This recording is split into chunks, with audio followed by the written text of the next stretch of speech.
Hi guys, can you hear me? Can somebody just confirm if you can hear me?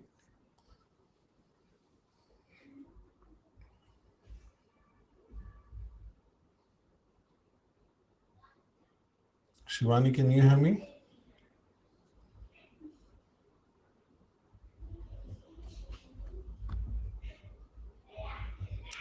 Great, superb, superb, superb.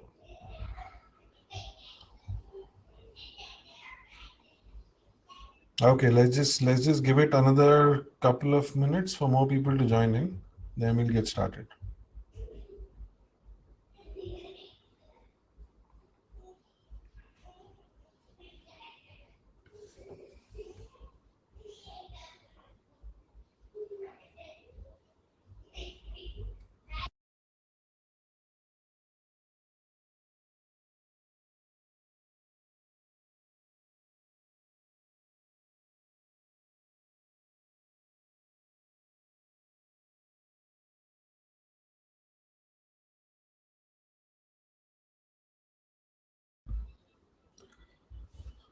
George, it's the best output that I'm getting right now for some reason. Don't worry, you don't have to see me that much than the slides. So I'm hoping the slides will look pretty enough. Yeah. Can I, while we wait for more people to come in, can I just see, which all cities, where all do we have the audience from? Can you just keep typing your cities? I'm just curious to know.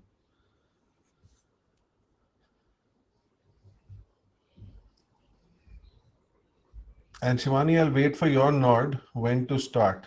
Yeah, when to start the session.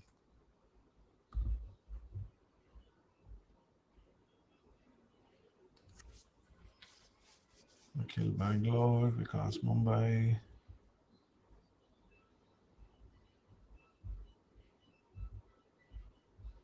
Vivan Puri, I'm sure. Bangalore, hi buddy.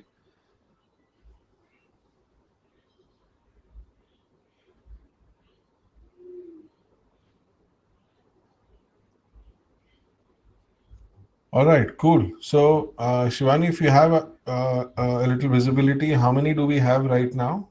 Is there a number that you can just drop here?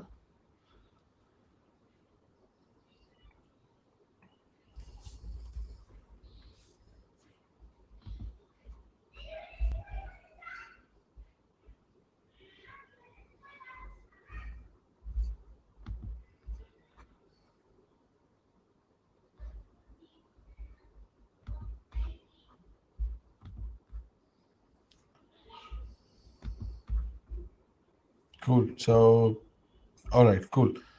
Let's get started, guys. I think what I have for you guys today is, it's a let me put it in a perspective. It's a bird's eye view of a playbook, right? It will give you guys, if you're an entrepreneur, if you're a budding entrepreneur, if you're somebody who's been thinking about it, or if you work in a brand environment, even as a brand custodian or as a brand evangelist of some sorts, this should help you. And this is something that I have used over my career as well. So I hope you guys can also benefit from this.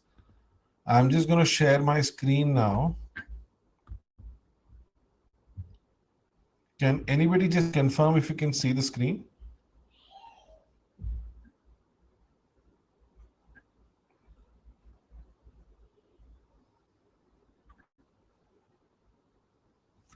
Okay, I'm gonna get on with it. I'm assuming you guys can see the screen. All right.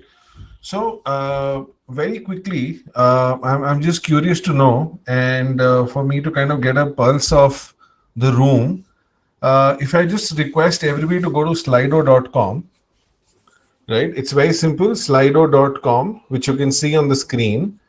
Put in this, keyword, and then let's see what answers pop up.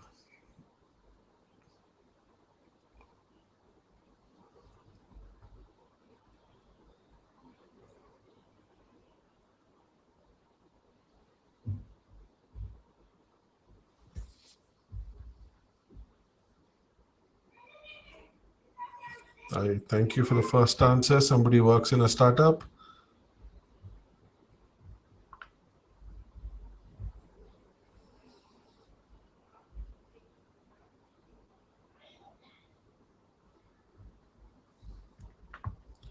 Only one response. Guys, just go to slido.com, put in this keyword. I have a fellow brand strategist. Interesting. There's an entrepreneur. Okay.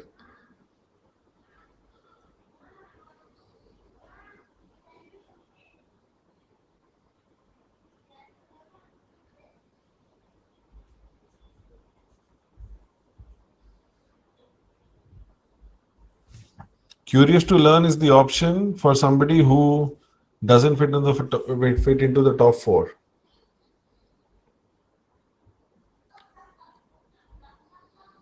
The last 30 seconds, I'll wait, then I'll move.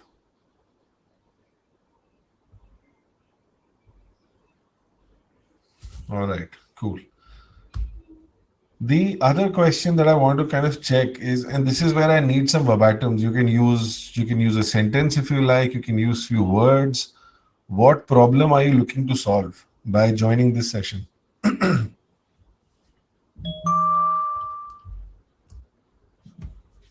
It could be anything, whatever comes to your top of mind. Go ahead. Just type it out.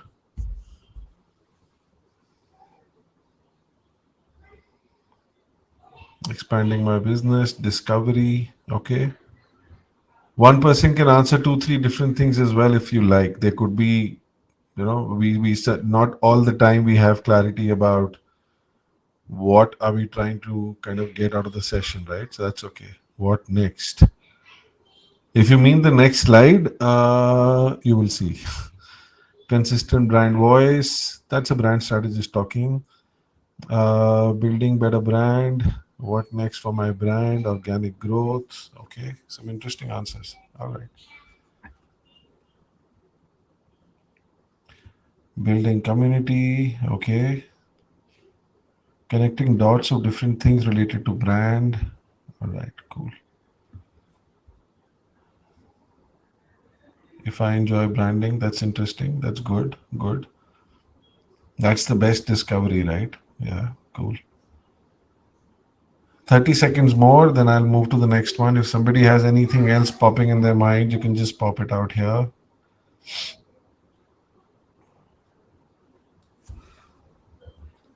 Social media growth. Okay.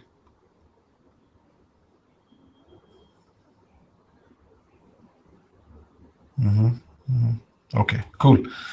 So I'm going to now move in. So there are just two questions, personal branding. All right. So there are just two questions that I had. Right now, I'm straight away getting to the presentation part of it, and just before that, actually, just a bit about me. If there are chances that I'm meeting you guys for the first time, whether it's on LinkedIn or otherwise.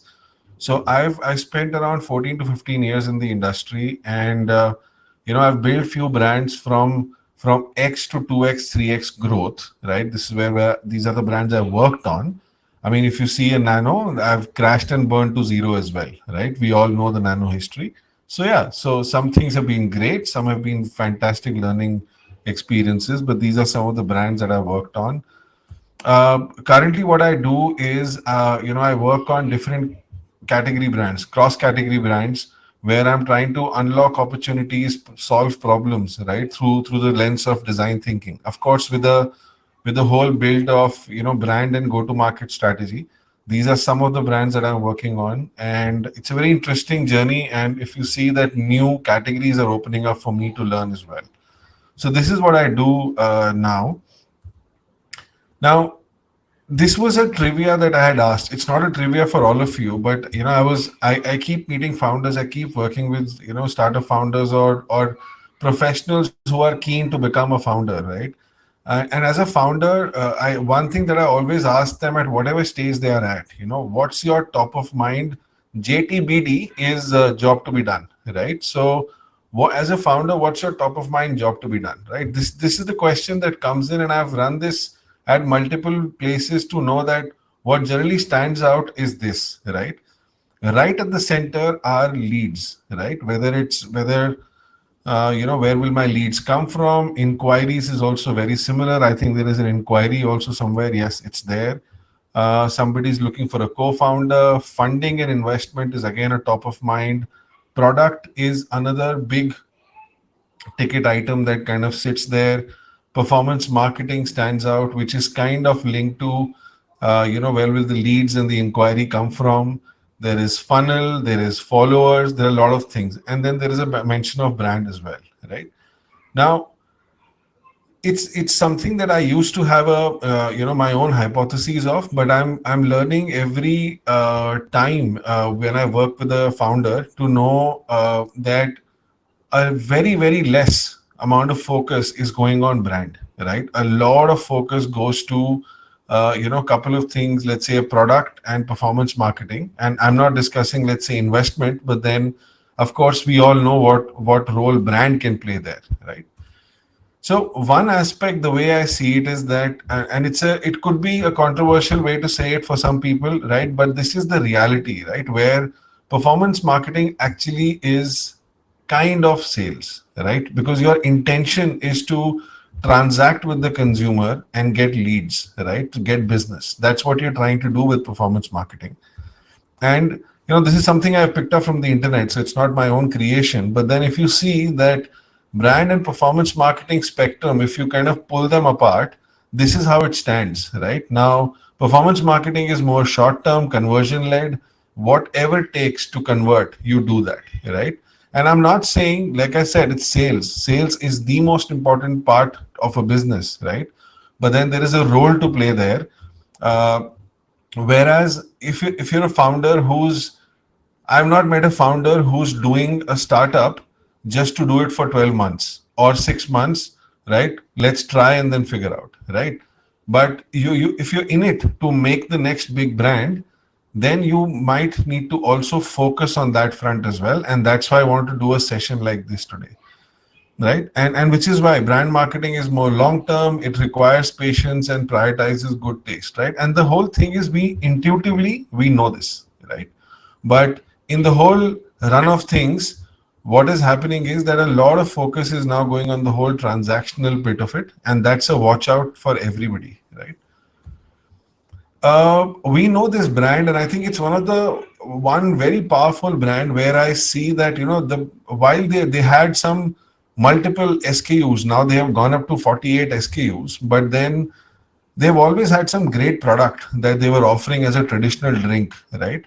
But what most of us remember as paper boat is, yes, the drink, but there is this left brain right brain aspect of which they are touching with you on, is the whole nostalgia, the whole memories that are bringing that are coming across with you every time you think of this brand or every time you interact with this brand, right? So this is a perfect example where the second big call out that we saw here is product, right? So performance marketing leads I spoke about, but product also, what happens in a, whether it's a product or a service, by the way, it's I'm right now treating it as same.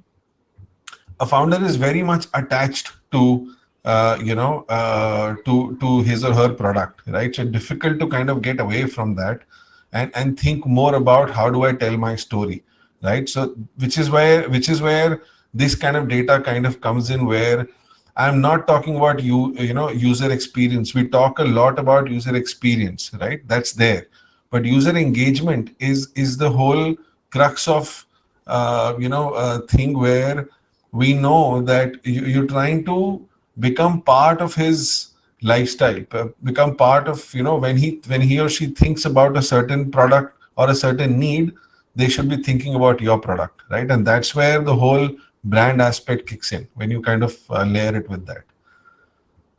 What I'm going to do, guys, is that maybe hold on to your questions, or you can park them on the chat box. Once I finish the slides, I will, take the questions.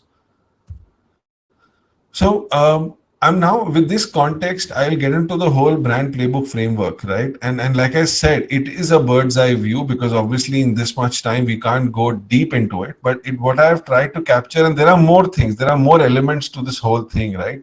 Any brand strategist on the call will also understand that there are more layers to it. What I've tried to capture is that if you're a founder or a budding entrepreneur or somebody who's trying to figure out what the world of branding is, this for me has always been the go-to four steps which if you have good control of and you have answers of, right, you are in a great place, right? So, and the key principle of looking at these four, the way I've kind of selected them, some of them I have developed on my own and I use them personally as well, is what kind of brand am I building, right? Am I building an aspirational brand or a transactional brand, right? And sometimes there are certain brands, it's okay to be transactional, right? But those chances are, those opportunities are lower, and the life cycle and the sustainability of that is also lower, right? So which is where generally the frame of the whole conversation that a brand will do, right, will be aspirational, right? So that's one aspect that I've kept in mind. The other is that it's a question that we need to ask to ourselves, right? Do you trust a stranger, right? Will you trust a stranger for anything that you want to do, or if you want to give money to, or you want to interact with, right? That's exactly what the second principle of this whole thing is, that you as a consumer need to know the brand, and even importantly, brand needs to know the consumer very well so that the relationship kicks in, right? So the framework is, and I'll kind of explain very quickly here, is number one, know your tribe, right? And I'm not talking about TG, right? Anybody who understands TG, that's target audience or a target group. Gone are those days where you classify them as age, gender, SEC, right? Socioeconomic class, that's what I mean, right? Now it's all about tribe. Somebody mentioned about community, right? So how well do you know your tribe of people that you're trying to talk to? That's number one. Then know your why. You guys must have heard this, but it's so basic and so powerful that you need to know, why are you doing what you're trying to do, right? Why do you exist as a brand, as a product, as a service? Where do you kind of fit in? What's the problem we're trying to solve? Know your where, right? And I'm going to touch upon every section has a framework that I'm going to touch upon, so that we will discuss that as well, whatever this, through a chat that is allowed. But you'll get a hang of, if I was to do this for my brand, right? And it could be product, it could be personal. Somebody mentioned personal brand as well. You can use these principles. So know your where means that, where do you want to play, right?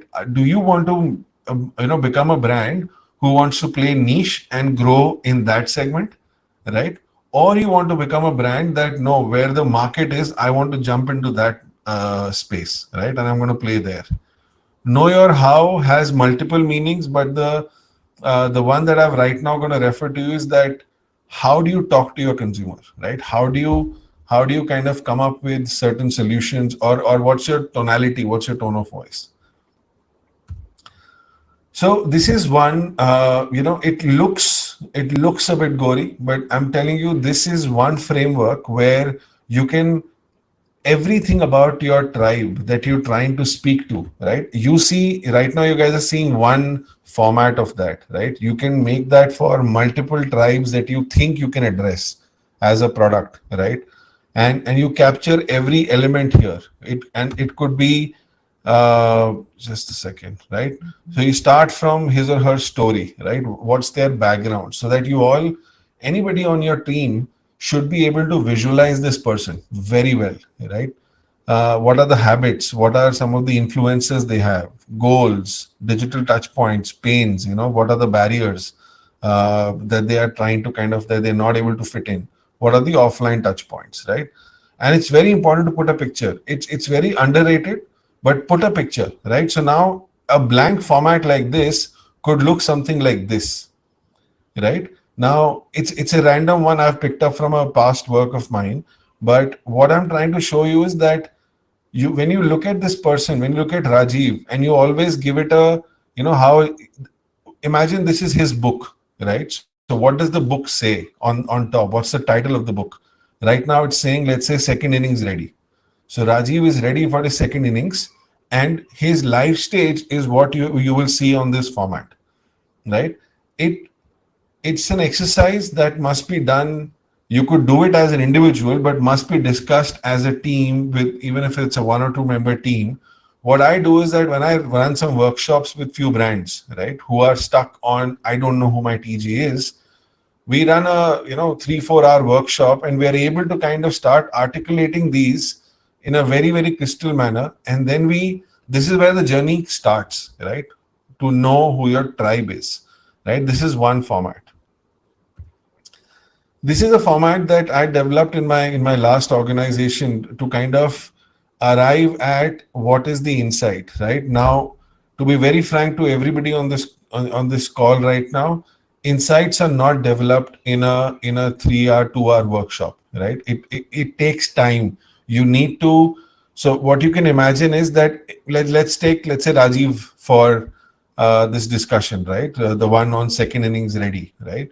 You need to capture what is his human truth, which basically means that if you were to tell him that there are no constraints in your life, okay, what do you want to do? All right, what is it that you want to achieve in life? Right, people on this call, somebody might want to start a business tomorrow, somebody might want to join branding, somebody might whatever it is, but unconstrained, that's human truth. Tension is anything that is stopping you from doing that. It could be anything. It could be from your parents to your society to your friends to your own inner belief that I don't know if I can do it. Right? Whatever that thing is, that's about tension. Right? Insight is basically a, and to clarify, insight is not a combination of the two. Insight is like a funnel output of the two, right? So you need to look at both of them. For example, let's just do this very quickly. So if I'm saying aging is a mindset and I don't want to think negatively about it, I would want to continue actively doing what I've done well all my life with pride, and even try things completely new that makes me happy and content, right? It's a long human truth, can be written better. And then there is a tension which is basically stopping this person from doing, because maybe age is not on his side now, so he or she is worried about his movement, mobility. I'm not that active enough, I'll have to depend on people, blah blah blah. And then you arrive at an insight, right? So these two that we spoke about, the inside crafter and the whole the entire persona bit, are the two ways you can know your tribe, right? So that's the first bit that one needs to do. uh, like I've been saying, caveats, you'll not be able to do it just like that, right? But these are certain things that one can get into and practice, right? And that's what we do with brands when we kind of work with them. Know your why. This is the brand ladder that I follow. So I'm just kind of sharing with you guys to get a feel of what. See, all these are outputs. They look very clean and simple, correct? But it takes hours and maybe days of thinking and kind of challenging each other to arrive at this.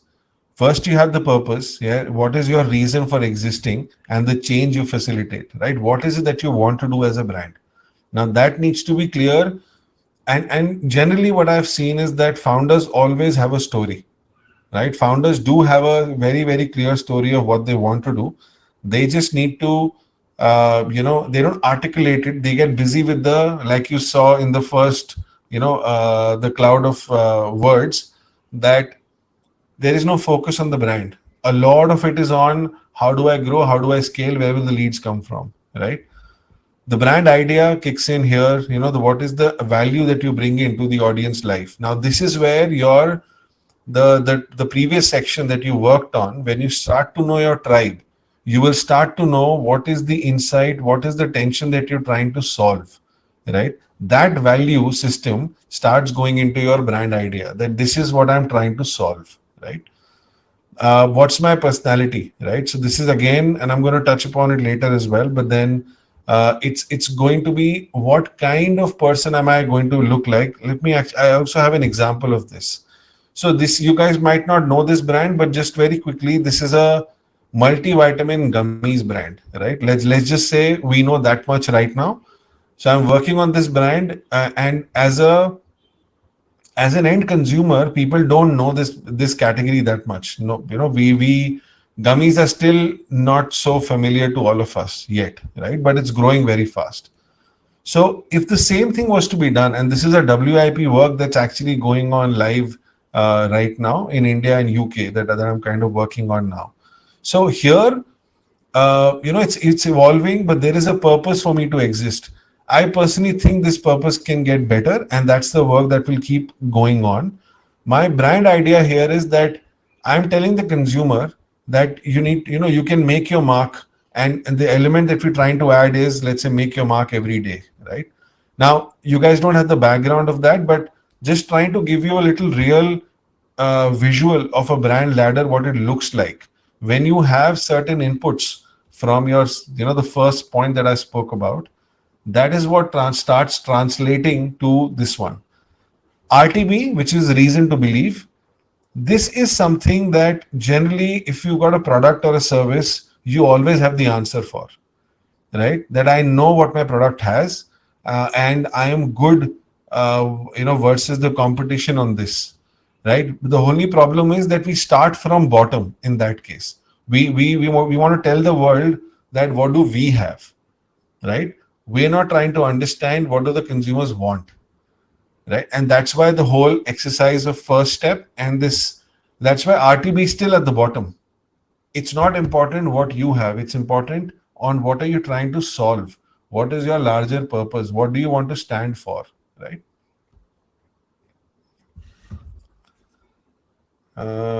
Shivani, you can just message me in case you think I should take few questions in between. I'll go with your judgment. Okay. Cool. The third thing, and this is actually one of the most easy to understand and very exciting to do for for all of us. And this is something that anybody who's not yet a marketer, anybody who's a founder, and let's say not from a marketing background, you can still do this exercise real time, just by, let's say, thinking of few brands in one category, right? And I'll just try and explain this to you. This is called a perceptual map, all right, which is also called as PMAP. Now, the x-axis, let's imagine, this is just a reference I've put in, right? That imagine that the right on top, this is high quality and this is low quality, all right? Now, on this side is, let's say, high price, and here this is low price, all right? Now, should I answer the questions? I will just have, maybe then I'll come back to this. Okay, just a second. I'll have to log out, as in not log out, sorry.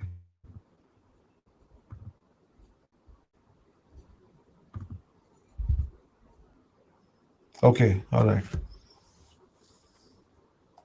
Where should I take this from? Divya. Most of the founders don't consider branding important, especially if they are able to sell their business. They're okay with being a commodity, which I feel is sad. I agree, Divya. Very true. And what we've seen, there are a lot of examples where you kind of see over a period of time, you don't know what to communicate with the consumers, right? And I've worked on a brand. When I picked up that brand, I saw that was happening. People, and one more thing, anybody who works, eventually will, let's say, partner with some digital agencies, performance marketing agencies. What you realize is that after a point in time, they are also out of inspiration of what do we talk, right? Now, two things happen.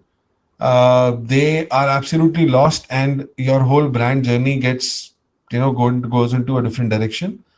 Secondly, gibberish happens, and I'm using that word because somebody down the line is deciding what the brand should be, right? There is no control left on the brand, and you're talking random things. So yeah, I agree with you, Divya. Vikram, when you say branding, is it only important for service based? No, not at all, not at all. In fact, see, service based companies are in fact now welcoming branding. In product based companies have always had brandings, right? And I'm saying, let's say let's say CPG or FMCG or any other segment as well.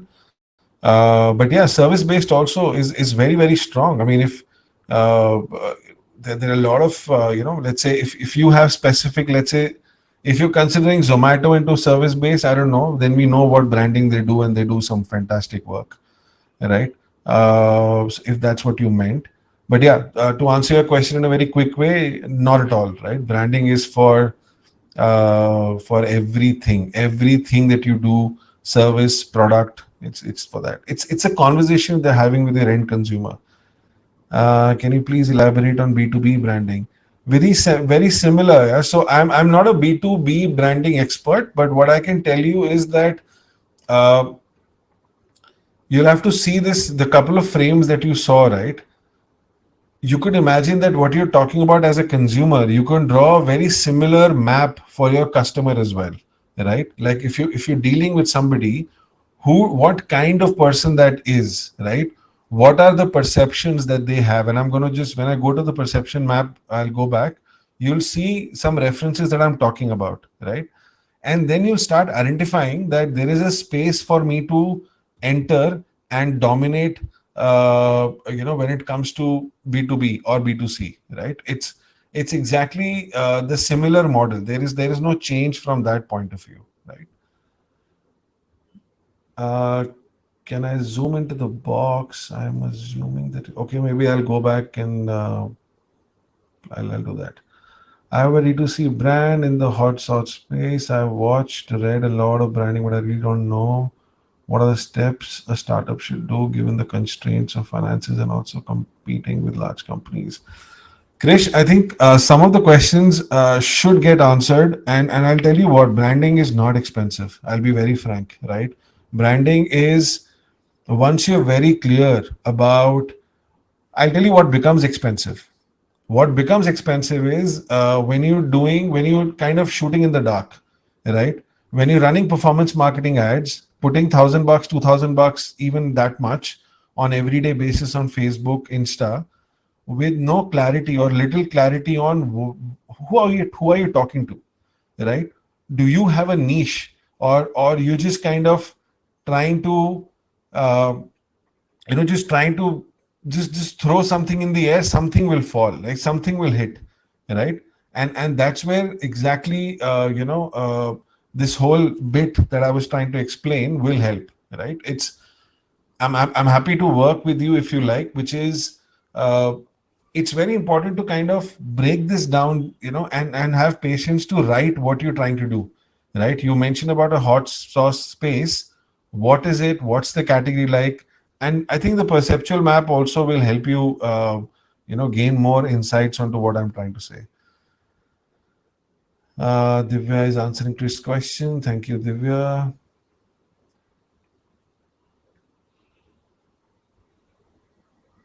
I agree with Divya, and somewhere you can look at the closer ones. You can also look at some of the players of how they have played the game, right? And you will find a space where do you enter yourself, as a D2C brand. Yeah, Nagin might be big. I agree with you, Krish. But then, I'll tell you. I'll give you an example because the health food drinks category is very very close to me. So I mean, it's very top of mind always. Um, Pediasure, you guys might have heard about as a brand, right?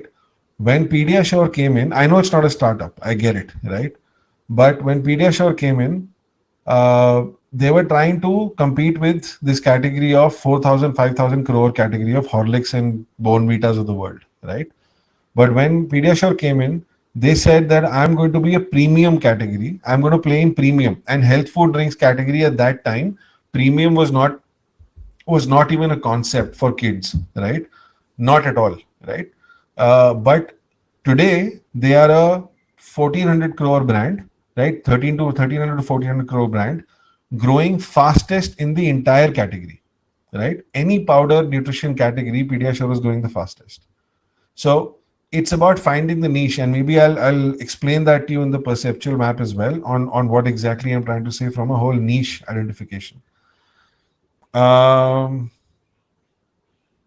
Okay, Divya, you've been answering good ways. Thank you so much. Like steps take one of the basics of what planning to like startup.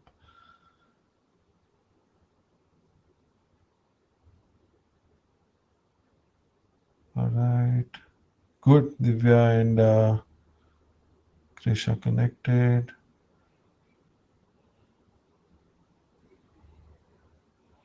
When are you starting off in terms of branding? Okay.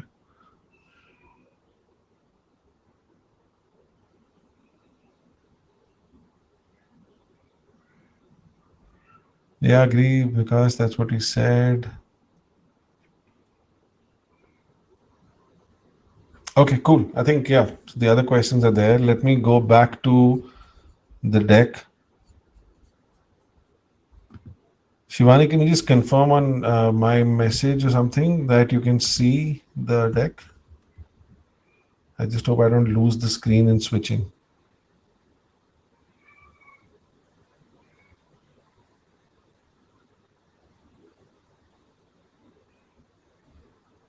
Shivani, can you see the screen now?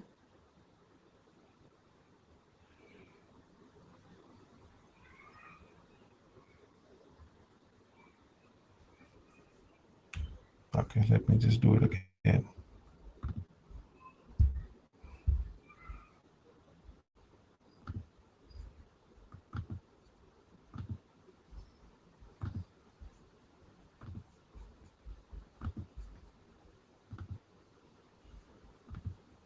Okay, cool. Let's keep going with this, right? Now, so this is the whole perceptual map. Now, I'll tell you, it will start getting clearer for you guys, from when I show you some examples. Now, here's let's say what a fast food category looks like. All right. Now, this axis that I spoke about, X and Y axis, this can change as per your understanding of the category. It doesn't matter, right? You can have two, three perceptual maps as well. That's also up to you. It's good to be creative. You can kind of keep changing. Let's say for example, I'll give you guys an example here. There is wide choice and limited choice, and then there is junk food and healthy, right? You can make another one which says junk food and healthy, and the y-axis changes to expensive or affordable, right?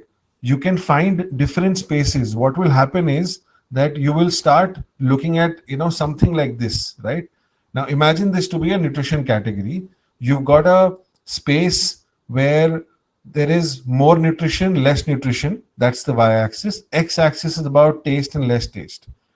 Your brand B and brand D are effectively kind of, let's say, Horlicks and Bonvitas of the world, where taste is very good. People love it, kids love it. Less nutritious though, right? You've got a my brand sitting, and that's what Krish, to your point, this could be your brand, which is right now not sure whether the brand wants to. Let me use this again. Like you as a brand might not be sure, should I enter this category, which is like a red ocean category, that I come in here, I offer some differentiator, right?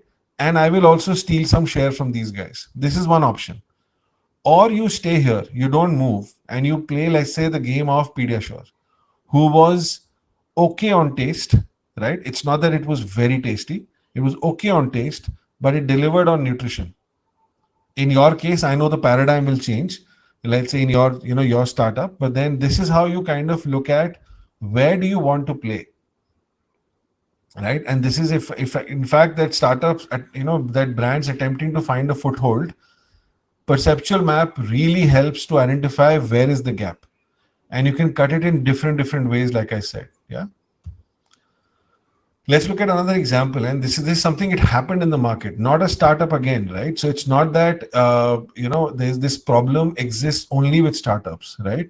The Coke Zero, when it was launched in this format, it bombed, it failed, right? And it alienated the classic users. It lost the iconic visual identity as well, that people were confused what's happening with Coke. Value sales came down, volume sales came down, right? Both of them dropped. Then they relaunched with this variant, right? This is how they relaunched it. Here, they retained the classic Coke taste, right? Where they actually, if you guys know what blind test means, they gave, without the brand, they gave two products, the existing one and the new one, to the user. That's called blind. Basically, you're not telling the user that what brand is it, so that there is no influence, right? and on that these guys won on taste, right, with the hardcore red ocean users of Coke, right? It retained its identity as well, and value and volume sales also went up, right? Now, if you guys were to see this on a perceptual map, right? Here's the thing, right? Let's focus on Coke for now, right? Coke was here. After that relaunch, it bombed here, right? Because it people started to look at it as a, so right now it was here, which was better taste, and somewhere in the middle on the whole modern dated phase, right? But it is okay because it was a, people were okay as a brand, heritage, blah blah blah. Nothing was going wrong. When they relaunched, you not only became, dated, you started coming towards that, your taste also bombed. Then the relaunch happened, and then you kind of moved up here to the new Coke, where you also became modern, your taste was also better. Right? This is the way to use a perceptual map, right? And you can use that at the beginning of your entrepreneurial journey, where you as a founder are doing your own pre-launch exercise, that where is my competition. Don't do it, in a very how do I say, try not to do it in a very discussion and a loose manner. Try and capture it here and cut it across different ways. Cut it on pricing, cut it on quality, cut it on let's say modern versus dated, or you guys would know your category better, right? Cut it across, and soon you will realize that every map is giving you how do I say, it's giving you its own insight, and the final map could be a combination of all to know exactly where do I want to play. Then you put it in the market. Things ideally should work the way you visualized it, but you keep doing this every 6 months to know, 3 months to know how is it changing, right? What you thought as a founder is my quadrant that I want to play in, is the consumer thinking the same thing? Because that's what brand is all about. It doesn't matter what you think, it matters at the hypothesis level, but in the market you need to know how is the consumer thinking. Just get your 10 users, 20 users, 30 users after a month to tell you that, what do you think about us? Do you think we're modern? Do you think we're affordable? Do you think we XYZ? You'll start to get a map in your head, and that's what perceptual map is all about. All right. The last one is know your how. Some of you might have come across archetypes. This is basically, in a very quick way to explain to everybody, is all of us on this call, you, your friend circle, you, your family, everybody has a different personality, right? We're all driven by very different triggers and motivations that has kind, or history as well of where we come from, that has made us in a very similar manner, in that particular manner, right? We all have a core archetype, all of us, right? Yes, we also have a influence archetype, but we ultimately come back to a core archetype, right? So let's take, for example, if I was to put a brand here, creator, a brand that we all understand very well, right? Let's say Apple. Now, Apple has a personality of creating. They don't believe in status quo. They like to challenge that, and they bring in new products in the market, right? Outlaw is effectively somebody who's like a rebel personality, right? Somebody who, again, not believing in status quo, but it's not that the tonality and the approach is very rugged or rebel, right? So that's, let's say, Harley Davidson, right? So you know where I'm going with this, right? So which is why know your how is important in this case. Is how do you plan to, so you've understood your consumer, your tribe, let's say, right? You've understood what their barriers and their insights are. Then you've kind of drawn their perceptual map as well, so you, of your brand, right? A basis. So you've done a competition landscaping as well through the whole where to play, right? This is basically, now you know where you're going to play. Now you know who you're talking to, right? But how will you talk to that person? How will you connect with that person, right? Brand is all about human connect. It's as good as you and I connecting right now, right? How do you define the tone of voice? aligning your audience, right? Your attraction cat, what are the hooks that your brand has that you want to highlight, right? The way you will talk to them. The question that as a founder or any brand custodian that must answer that, what is it that you think, let's say the Rajiv personality, the Rajiv tribe that we saw, that's a tribe of people who are now welcoming, embracing the second innings. Yes, I'm about to retire, but I'm embracing it, that I'm going to really enjoy it, right? Now, you all can visualize, right, in your mind, whether it's your relative, parent, somebody who could be in this zone, and you know how they will behave or how they would want to be spoken to, right? That's what this is all about, right? That do you think that they want you to encourage them, right? Like I could ask Rajiv to say, I'm keeping Rajiv in mind and saying that, so what if it's 58? So what if it's 60 years old? 60 is the new 50. 60 is the new 40. Now it's time to enjoy the life that you spent, enjoy time with your grandkids. So I'm encouraging them, right? Do they want you to handhold them? That's also possible, right? A 60-year-old today might not be that confident with, let's say, digital, or it could be some simple way of doing things. Like an Uber could launch something where I help Rajiv cross the road as well. I just don't drop them. I also help them cross the road. That's literally hand holding them. But you could be that brand also. So that's an archetype. Do they want you to have an authority, right? Do you want to come across as a brand who's saying that whatever I say is great for you? If you don't want to just hear from me, I have a doctor who's saying the same thing, right? So the doctor becomes your voice as a brand, right? Or you get some nutritionist or somebody who's an expert, so that authority comes whenever you talk as a brand, right? So it depends on what personality archetype you take, because this is very critical. Once you know who you're talking to, you also need to know what kind of things. If you remember, there was influences also. What does Rajiv get influenced by? What motivates that person? This is the space where you kind of archetype it out as well. Yeah, I think similar brand. Just to kind of again, it's a work in progress in real time, but the way we are trying to build this brand, there are three archetypes that are standing out, right? But what we know is that a core archetype is one. So let's say hero will become the core archetype. The way this make your mark tonality will come. So hero will talk like that, right? The hero personality, right? That's why the whole the tagline or the positioning was make your mark, right? And it might have a influence archetype as well, which is okay, right? This hero personality, let's say, this is hero, right? So hero personality might get influenced time and again by somebody who's a creator personality, right? But that's okay, right? So, but that is the core personality that the person has. That's what I want to speak to and have a word on, right? Yeah, that's about it. Let me kind of come back and actually, I'll just take maybe 5 more minutes to show you guys an example of a brand where, uh, if you see a category like this, all right, there is very, very little on the product, very little.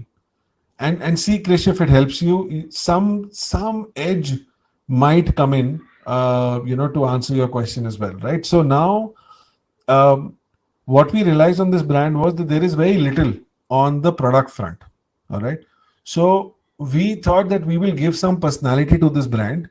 Brand name was amazing, right? So we thought there is something that we can do here. So when we ran the whole brand archetype, I don't have that slide, but then what came out was that we will take a kind of an outlawish approach to this, right? That being the core one, and have a conversation where we are challenging the society on stereotypes. So those who believe in stereotypical thinking, they judge people and things wrongly, and this is true for, I think, in some manner or the other, all of us, that there are certain stereotypes which we are following because we were told this is how it is, right? So this is the whole starting point, and I'll start visualizing this for you guys in next few slides. I'll run through fast, but you will exactly know how a brand archetype of outlaw and a purpose of, something like this, that we want to talk about unstereotyping, right? That how that has become creatives now, all right? So you'll see. So stereotypes are stereotypes. Women are not terrible drivers. All South Indians don't love curd rice. Backbenchers are not failures. If it is a commonly held opinion, it is not necessary that it must be right. Okay? What is true in our heads need not be true in everyone else's. So just pause and rewind your search, right? So this was the whole brand connect also, that every time you think that, and personally, I always tell people, I've been guilty a lot of times to say that if somebody in front of me is not driving properly, that must be a lady, right? And I've done that. I've been told also that you can't say that, right? But they just come naturally, and which is where you have to rewind your source. So I need to rewind my source, right? Now you must there is no connection to the product yet, correct? But what you need is a voice. What you need is a story about, right? Like a paper boat. The story was all about nostalgia, memories. It was a world that you create, and then you enter into that brand, right? So similarly, it could be for your, the hot sauce brand that you spoke about, or for anybody else. If you can't have, let's say, you don't know how will I talk, there is a leader brand. What people, your audience, your tribe will appreciate is that you stand for something, right? That's what matters. And now you guys will see how this starts getting visualized, right? So rewind your search became the whole centerpiece tagline. This is a thematic ad, all right, which basically in a marketing parlance also is a key visual. This is something a consumer might not see, but this is basically that we make to internalize with our audience, like whether it's my digital agency, whether it's the founder or anybody, that what will this brand talk about for next many years, right? Which is, if it is right in your head, does not mean it is the truth. आपकी गलत सोच को सबका सच मत बनाए, right? That's the outlaw archetype that I'm taking, that every time I hear a stereotype, no, that's wrong, rewind your search, right? Now see how it translates, and you'll love some of them. Red lipstick doesn't mean green signal, rewind your search. English speaking doesn't mean smart thinking, rewind your search. School dropout doesn't mean nalayak, rewind your search. This was the time when whole WikiCat was very, very high. So perfect Jodi doesn't mean it has to be only WikiCat. And then I'm now integrating the pack also, by the way. There are two packs coming in. Peanuts doesn't mean you can't spread it. Right? This is for the peanut butter. Yeah, that's about it. I mean, I could go on and on, but so this is what I wanted to share with you guys as an example. And I'll stop sharing now, but we can talk about this space, right? So I hope this kind of helps.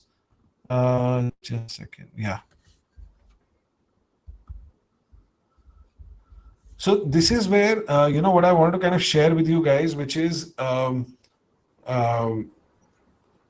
if you can enter from a lot of places. You can enter from a very clear tribe thinking, I'm only serving this, right, population because my product will fit with them, right? Or you kind of come in from this thing of, my product might not have much, my competition is, let's say, already 1,000 crore brand, so what will I do, right? That's absolutely fine, right? So look at Mama Earth, for example. Yes, there is a very specific product touch to it on natural, but it's not that natural is new. Natural was there, right? But they started building their whole community and personality on how will they talk. They were competing against Unilevers of the world, which is not easy. But now they're beyond, right? And that's what the attempt with this whole stereotype is, right? So you guys can put in some questions here. I'll just, I'm done on the slides bit, by the way. We can have a chat here. So, how should one approach rebranding an established company? Good question. I think this is. I just took a session some time back on relaunch, right? Brand relaunches. The biggest tool that has always worked for me on a brand relaunch is the perceptual map, right? Because when you have an established company, right, Madhu, right? Yeah, Madhu. So when you have an established company, what happens is that you have left a legacy of some sort, right? Some of it might be good, some of it might be bad or not so good. um, what happens is that when we look at it, we think everything is bad, right? Because we want to rebrand. It's very important to then go to the consumer and ask them, what is your perception about our company, our brand, whatever that is, right? So, and that's where the whole perception exercise comes in. I've done multiple relaunches. That's the first tool I use, where it doesn't matter where I think my brand is. What matters is that where do the consumers think I am, right? And vis-a-vis, let's say 5 years later or whatever time later, versus not yesterday's competition, today's competition, where do they think I am, right? I was just working on Johnny Walker brand. Again, it's striking to see how different brands are, old brands are now losing its might, but they have very, very strong equity, right? But they need to refresh. So yeah, that's what I would suggest, Madhu. But happy to connect in case you want to. Yeah. Uh, how does a product feature map align with brand map? Okay, so we do the same thing for a product feature differentiator, is it? So how do you map that on top of this? Um, See, product feature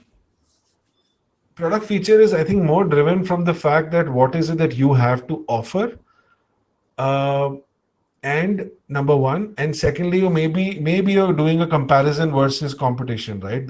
Maybe that's what I'm visualizing the product feature to be. Perceptual map is, you might start internally, right? But it has less to do with you guys as a core team, but more to do with your users. You might be thinking that you are communicating in a manner, but they are not receiving it in that manner, right? So that's the fundamental thing, that you have to do it separately.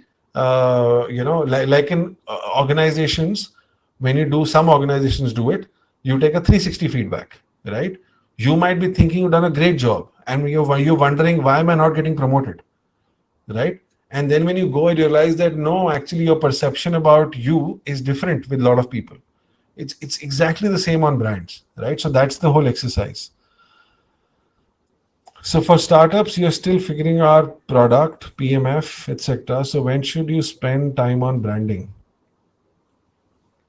I mean, as of yesterday, Vivan, to be honest, because if you're making a product, if you're making a PMF, um, you will need to know, and I'm very sure as a founder, you would know who are you talking to, right? Because you started the journey with some gut, some hypotheses.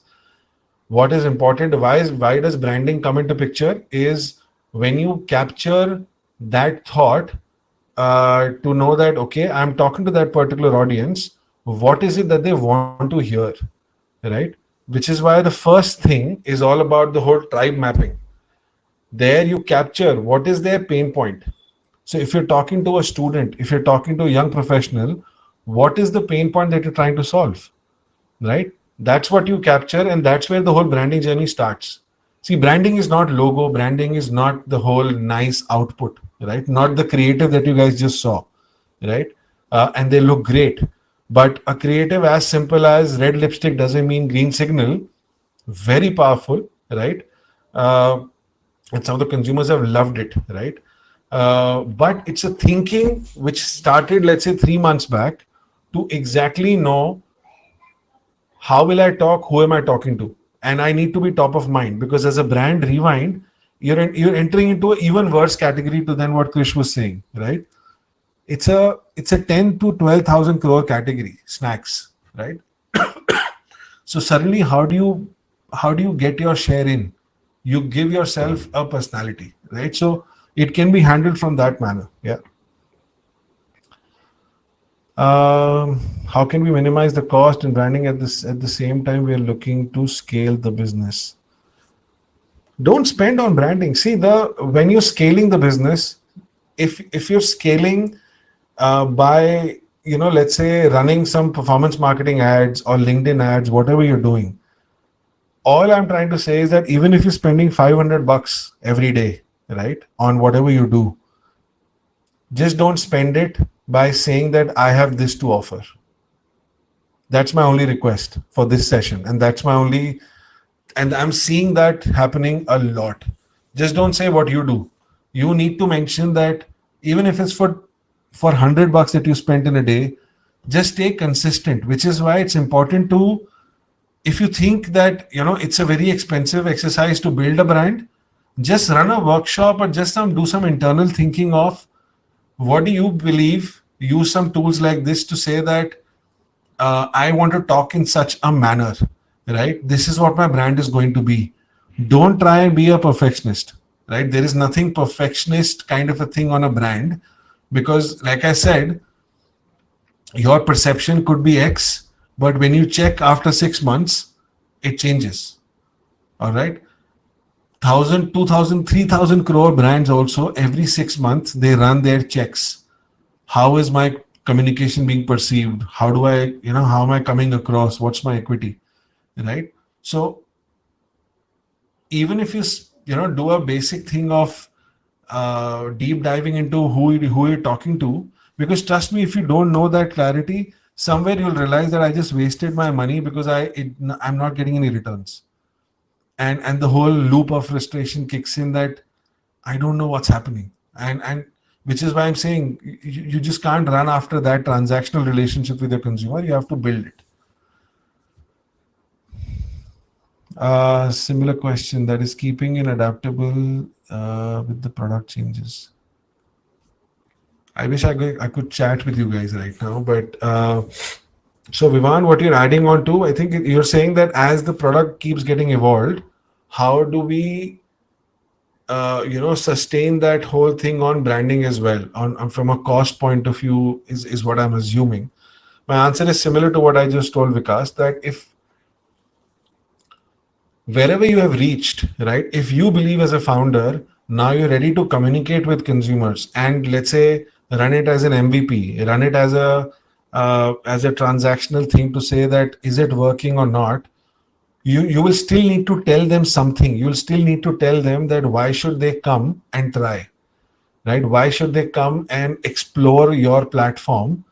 What is it that you're offering, right? You can straight away say this is what I'm offering, or you could say that if you come here, I can transform your life from A to B, right? Or I can solve that one particular problem. I can't solve everything for you, but I will solve that one particular problem, right? I don't know how many of you are aware of Cambly, right? If you guys have heard about Cambly, it's a global platform only teaching one thing, English. Okay, and it is so powerful as a platform that right now, if I go to Cambly and I hit that I need to speak to a native English speaker, right, to practice my English, the guy will actually pop up on my screen in 30 seconds. Now that is the evolved technology, but their concept has been very similar, or rather very specific. English, that's it. I'm not doing anything else, no soft skills, no nothing else, but only English, right? So you could pick up your niche in that manner as well. But you will still need the brand messaging here. You will still need the whole story to give.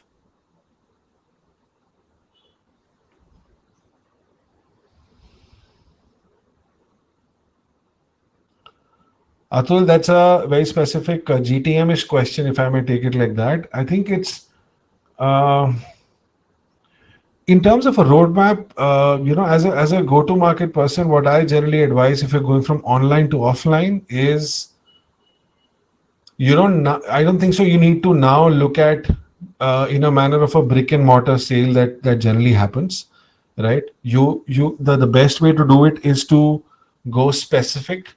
Let's say pick up a chain of modern trade and launch there and learn and then slowly expand. Number one. Secondly, you could look at channel partners like Udan, right? I closely work with them on certain things where you as a founder don't need to worry about hiring Salesforce. Yes, they will take a bit of a margin, but what they will make sure that if your product fits into the whole thing of category, B, C, and some of A as well in retail, they will take it. They will take you there, and they will monitor it for you. They will, also give you reports on exactly what's happening. So once you've got some initial traction on online, this offline model can open up in a very test and trial phase, right? Just don't open floodgates, because you'll have to again spend money to create the demand, which is where Udan kicks in better, because Udan is an app where, if you guys don't know by any chance, retailers go to that app to book, right?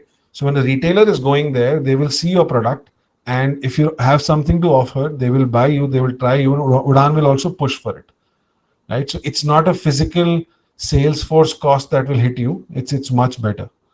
I mean, definitely you can chat more on this if there's anything specific.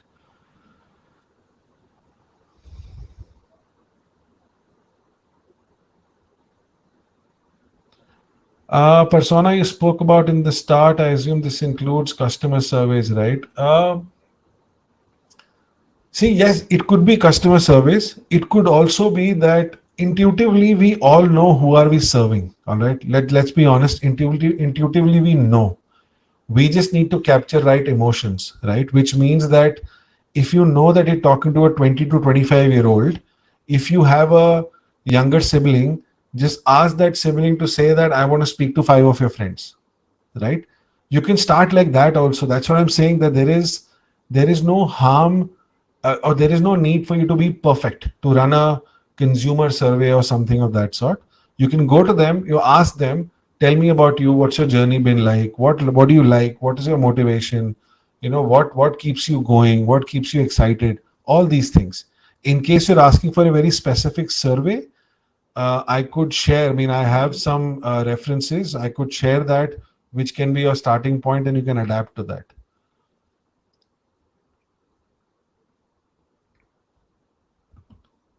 Sorry.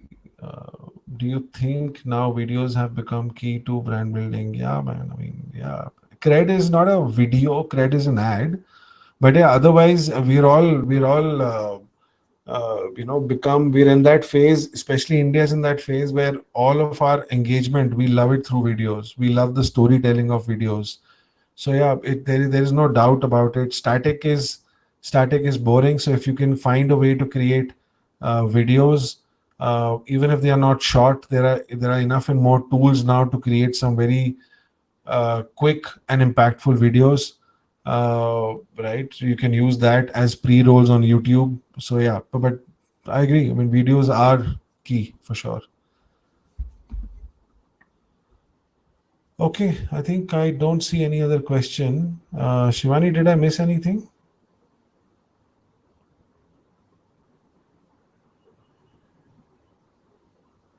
Guys, anybody else has any question?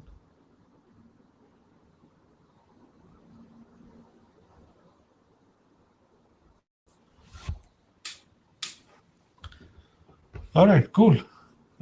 If there are no further questions, then I'll close the session. And I mean, my name is pretty clear to kind of find me on LinkedIn. I think you should be able to. And in case anybody wants to kind of connect for anything, happy to connect and take any kind of discussion forward. Yeah. Thank you so much for this time, guys. It was fun interacting with all of you, and all the best. Yeah. Thank you so much. Good night.